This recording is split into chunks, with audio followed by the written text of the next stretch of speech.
আর জনপথ জুড়ে ধুধু চরের চিৎকার। পিতা রাজনারায়ণ নেই যে অভিমানে পুত্রকে পরিত্যাগ করে, মা জাহ্নবী নেই যার অশ্রুধারা তৈরি করে স্রোতের উজান।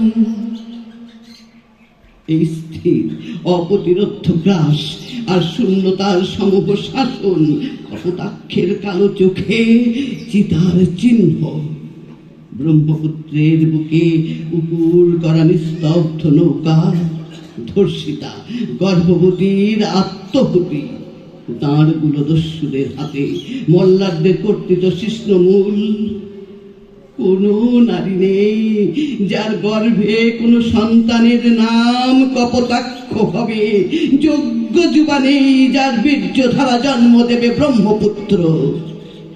আর কবি মধুসূদন পুনর্বার তীর থেকে ত্যায্য হয়ে রচনা করবে তার মহাবেদনার মেঘনাদ বধ।